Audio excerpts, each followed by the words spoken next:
Hey folks, MasakoX here. Now if you're familiar with our channel, every April 1st we unleash a brand new story that is a little more loose with its parameters, meaning that we can take a concept that would never happen in the original story or a typical what if, and here bring it to life as if it were the norm. And I'm pretty sure you know what we did this year. If not, link up top, but a couple of years ago we undertook this one.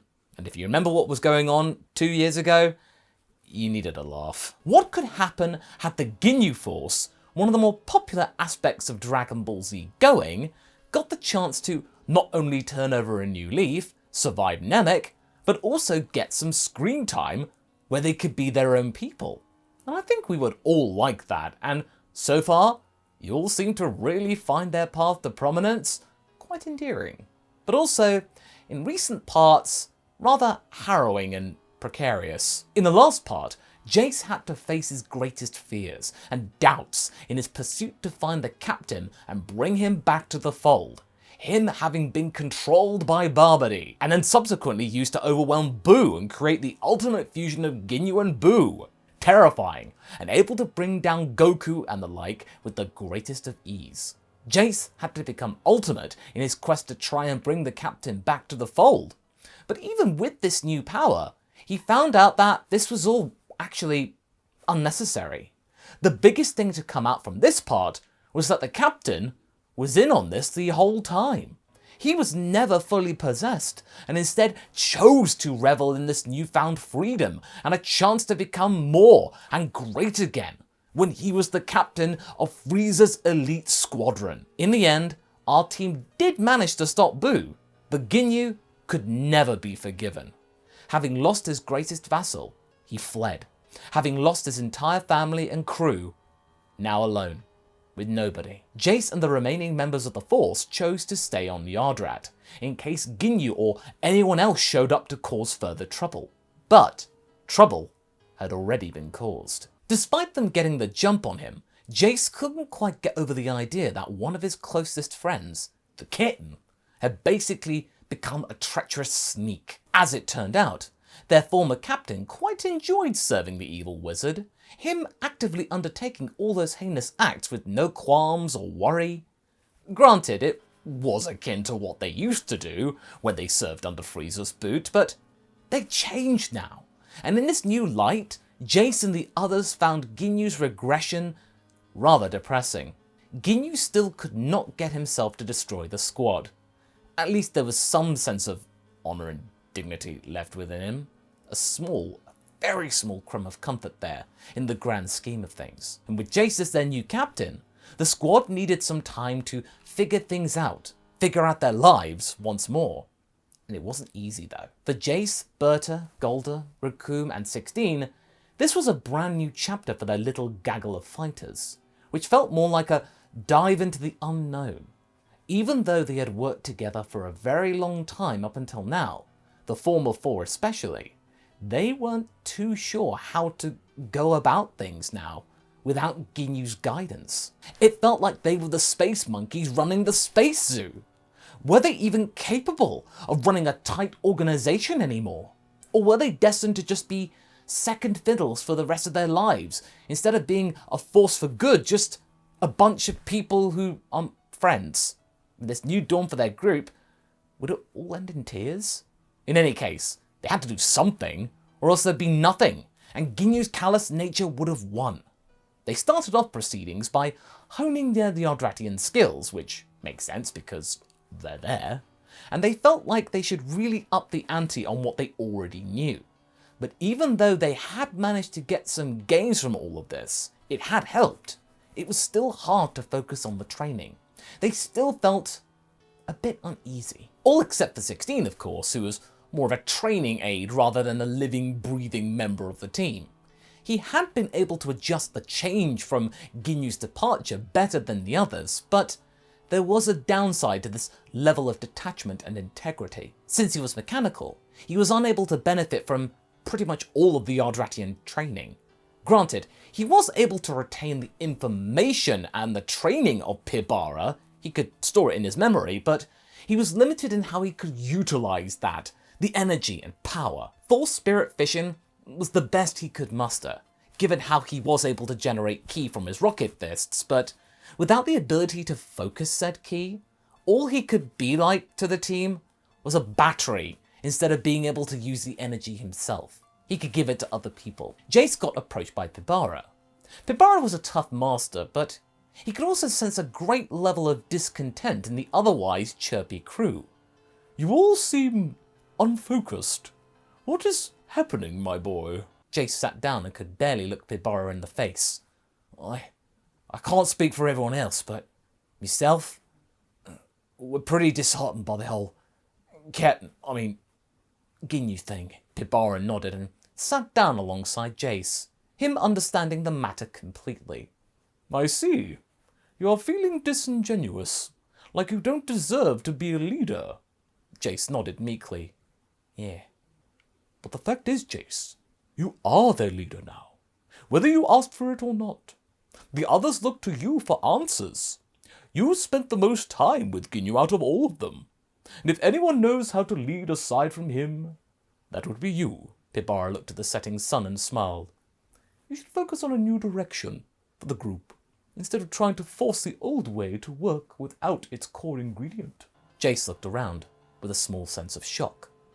Was it that easy? As much as I'm furious at him, it was always the Ginyu Force. I don't think any of us are ready to admit otherwise, but I suppose we could try and see where things take us. "Was it always you five? Not counting 16, of course." Jeice then blinked twice. No, we weren't." "Of course! Master Dabura, you're a genius, mate!"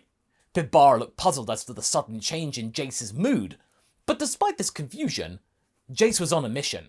He got up and ran towards his team with a look of inspiration on his face. What exactly did I say?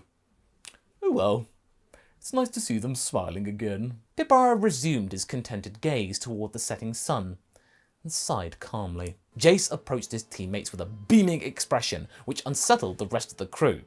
"Boys, we're going on a trip. We'll visit my home back on Brench. I've got an idea on how we can rise again as a force for good, or at least one that'll be taken seriously." "Really? Is it called Brench again now? Not Cooler Planet 98? I've never quite understood what to call it. Keeps changing."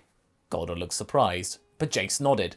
"After the whole Empire collapsed, more and more planets ended up going back to pretty much their old ways, as if the Empire had never existed.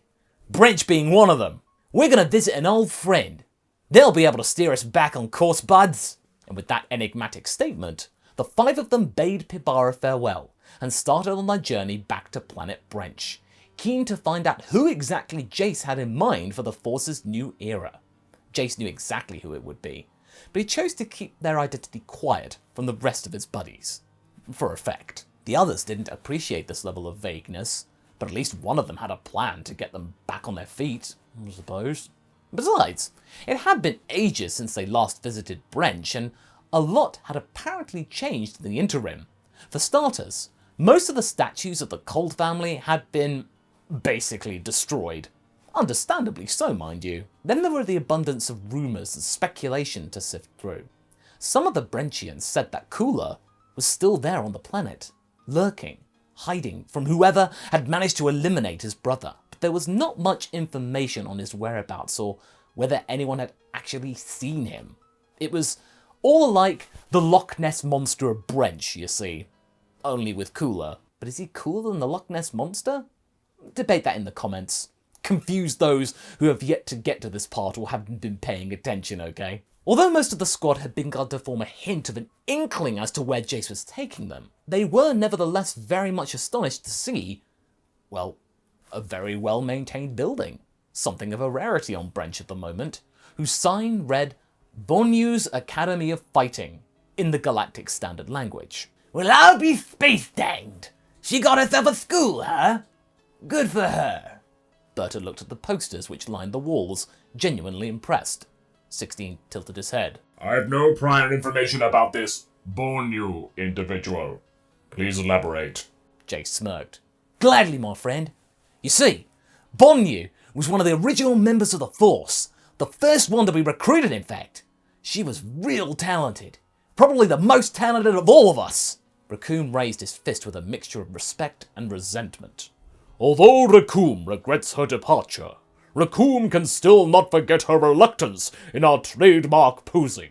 It most upset the flow of our techniques. Jeice decided to knock on the door with no trepidation whatsoever. After all, Bonyu was a Brentian, like him. They locked eyes with a rounder female Brentian behind a desk who was busy taking notes. She was truly stunned to see these people here. You guys! You're alive! There were rumors that you had survived, but I didn't think they were true. She gave each one of them a big hug and reluctantly looked at their new member.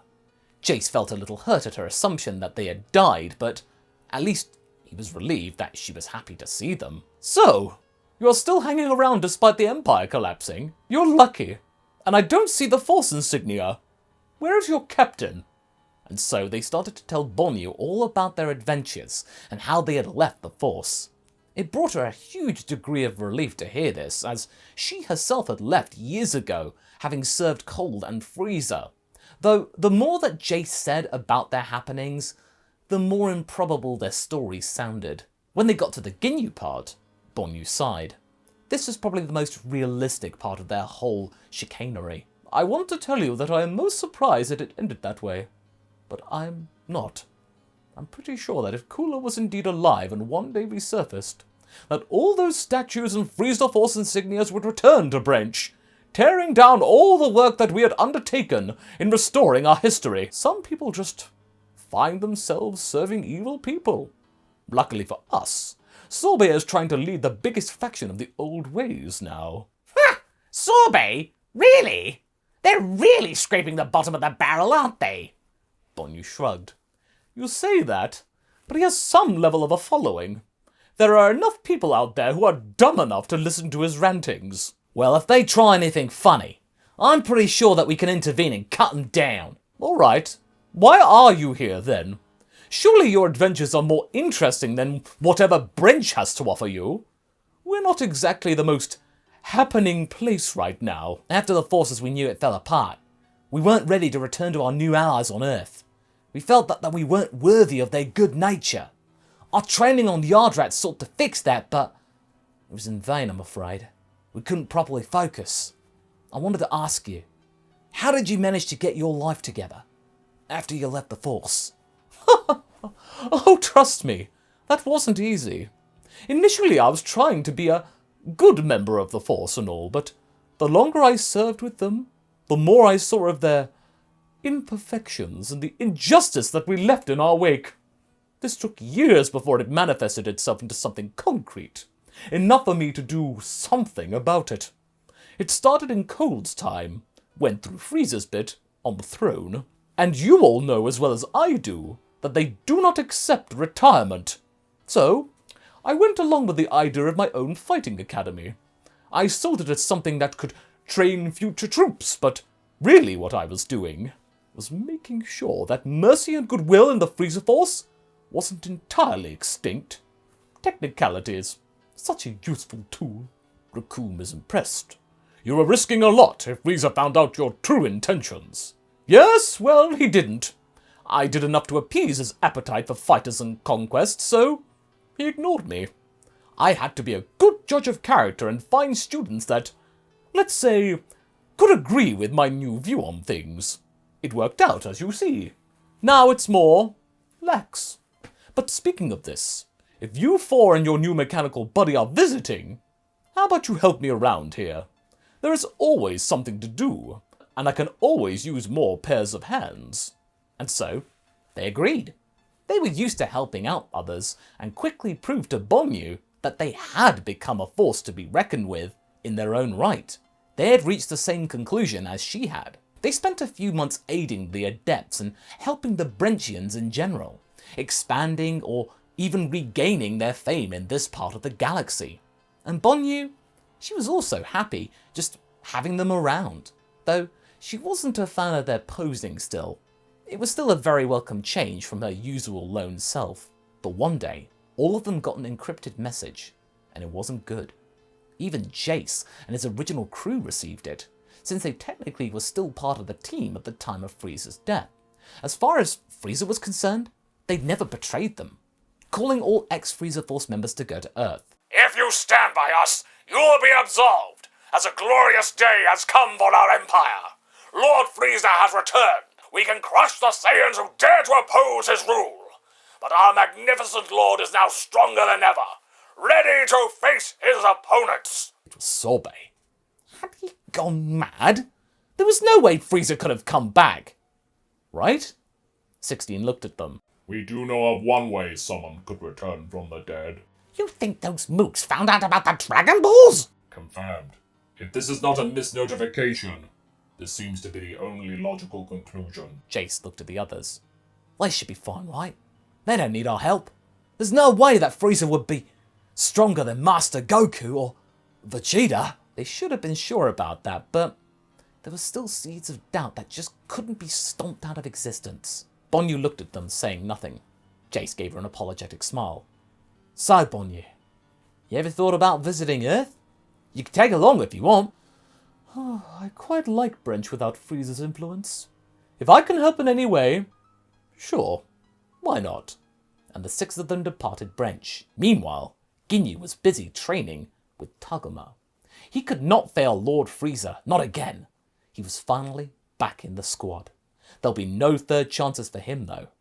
But that's where we're going to be leaving things for right now. If you like this story and wish to find something similar, check out this story here where Freeza himself turned good and turned over a new leaf. And I shall see you in the next video. Catch you later!